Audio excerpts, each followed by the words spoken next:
Hey guys, welcome back to the Bandits Corner YouTube channel and part 2 of Ohio Myths and Urban Legends.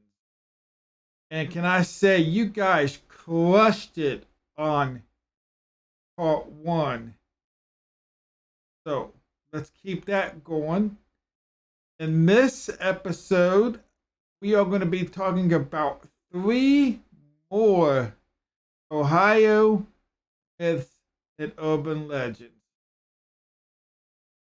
Let's get to it.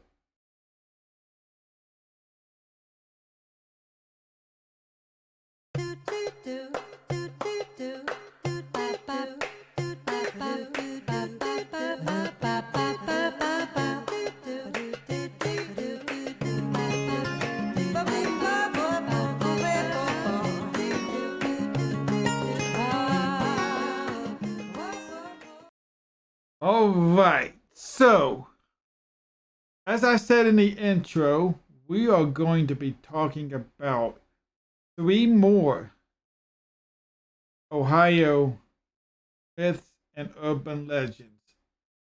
And what are we going to start off with in this one? We are going to start off with Gore Orphanage Road. Yes, I abbreviated it so I could fit it into the space there. Gore Orphanage Road. Let me show you where this place is at. It is located in Vermilion, Ohio. It's kind of way up north of where I'm at. Now, this used to be only be called Gore Road until the orphanage was there. And I believe there was a mansion built on the property that burnt down. And the orphanage burnt down. But the orphanage had the kids and employees still inside. Oh man, can you imagine being burned, not being able to get out? What a painful way to die. I can only imagine. They say that, ghosts linger around if you have some unfinished business. Well, I say everybody in that place that got burned had some unfinished business trying to get out of that place while it was being burned. Now, there was no total of actual deaths, but it is told that it was told that if you go somewhere near the property, that you can still hear the screams and the moans of the children and employees trying to scrape their way out of the orphanage. And something even more eerie, it has also been reported that little handprints have been known to be on the windshield of cars that pass by or stop there for some reason. Can you imagine getting back to your car and finding little bitty handprints, like kids' handprints, on your windshield and there's no one around? Holy cow. Now, I will say this. The picture that I'm showing, I don't think is of the actual orphanage.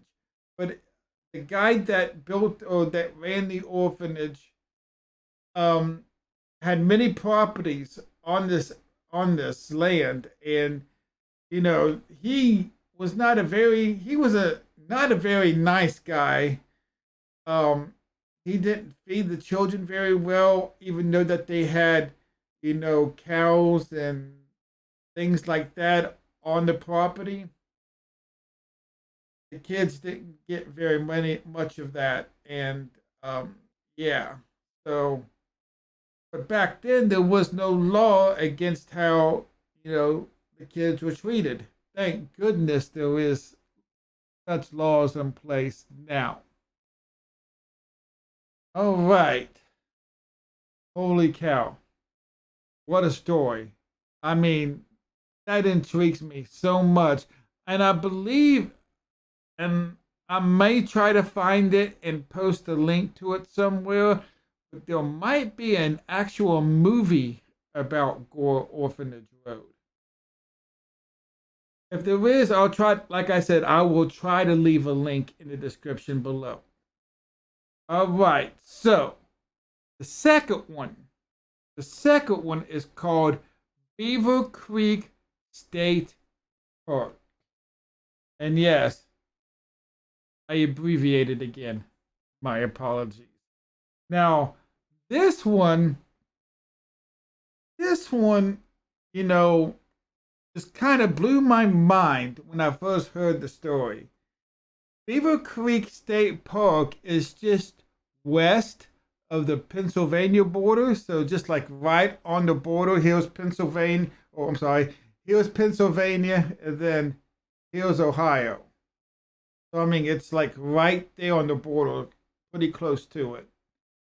And there it is. There it is. See, you can see. And what it's known for, and I'm going to throw this picture up now. I'm not going to leave the map up too long. All right. This is one of the canal locks in Beaver Creek State Park. And what the urban legend is back in the 1800s, when the canal was being worked on and things of that nature, there was a worker that his family, his wife and daughter, has some kind of tragic accident. And he was so much in turmoil over this that he entombed their bodies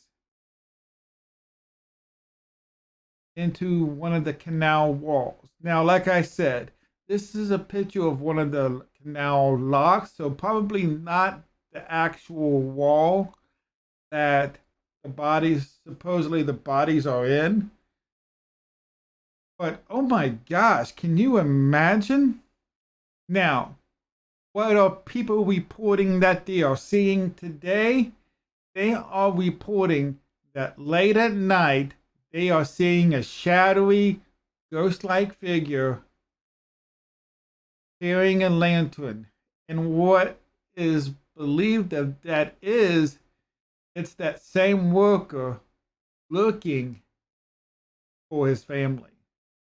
Now, right after he entombed his family into the walls, he kind of jumped into the raging river and got swept away and pretty much killed himself.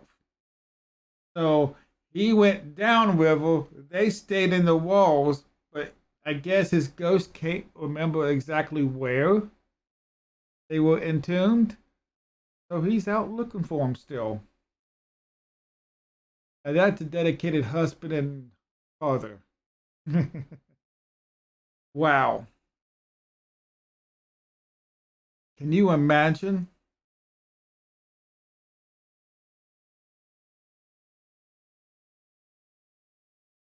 Now, again, before I head over to the very last one, and I'm going to tell you something, guys. The last one kind of hits close to home for me. Yeah. We'll talk about that in a second. But you guys, like I said in the intro, you guys actually crushed that last video. I had more views on it than I do subscribers, And that is amazing. We are now almost at 50 subscribers.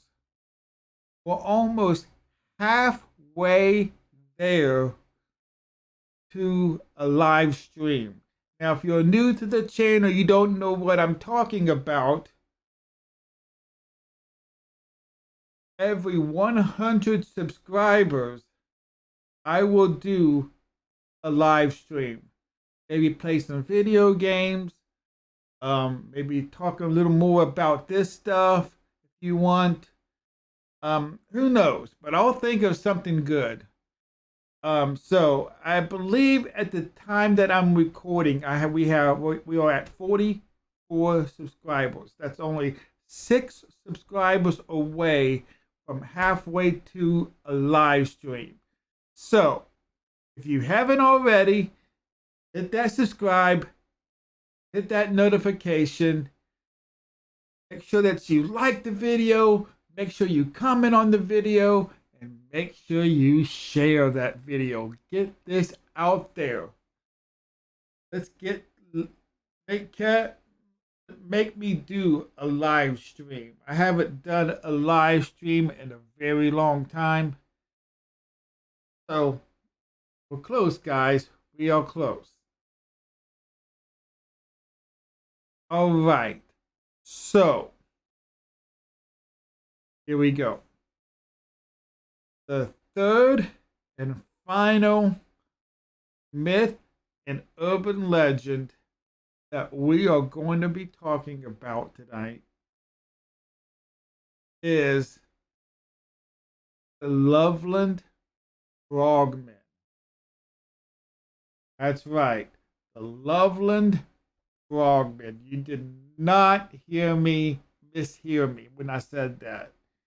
Loveland is in the great county of Warren County, Ohio.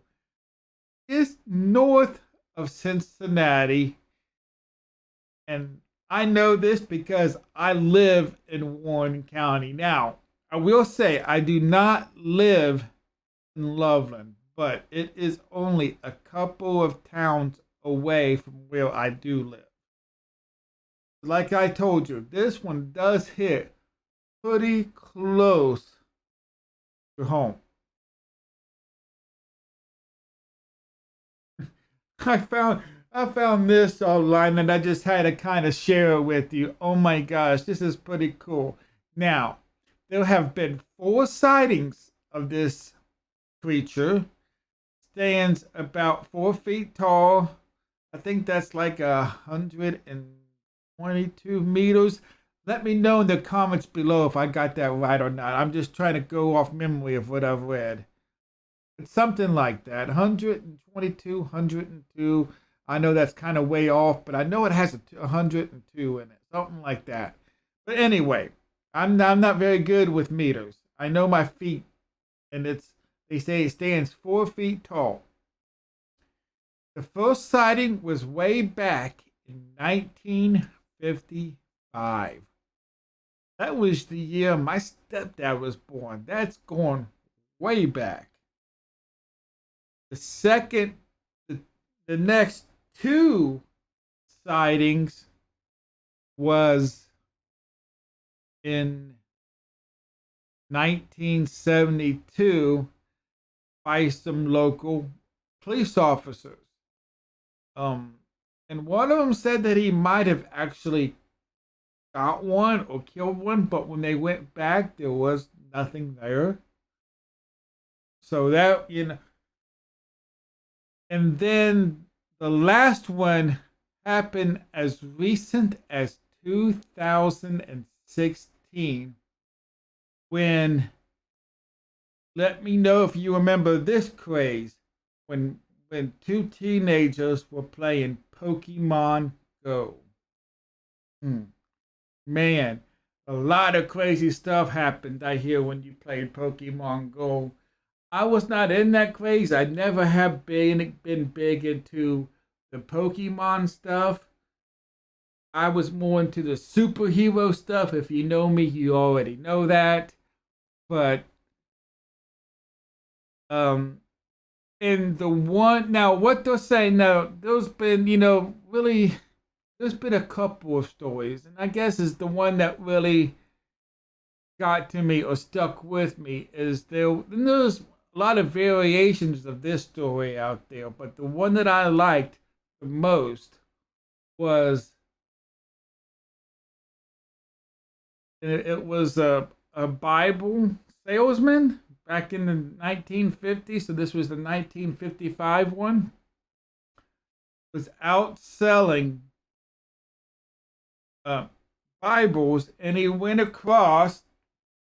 I'm not saying it was this bridge. The only things the story says is that he went across the bridge along the Little Miami River. And in Loveland, there are many bridges that go across the Little Miami River. So I found this one, and we'll just pretend that it's this one. But anyway, he stopped on the bridge, saw the frogmen. One of them turned, jumped on the hood of his car, and the guy passed out. When he awoke, there was nothing there. They didn't hurt him, nothing of that manner. But that's my favorite one. There was ones where they were conversating and they told him to, shut up, and there was no jumping on the hood of the car. I kind of like the action stuff, so jumping on the hood kind of sparked my interest. But yeah, so there you have it. There are 3 more Ohio myths and urban legends. Now, we got one more video for April before April ends. And I think I'm going to keep on this. Not really the myths and urban legends, but I think next time, the next video, I'm going to go with Ohio hauntings. And there is a place that's only 2 miles away from where I live that's supposedly haunted or was haunted or whatever.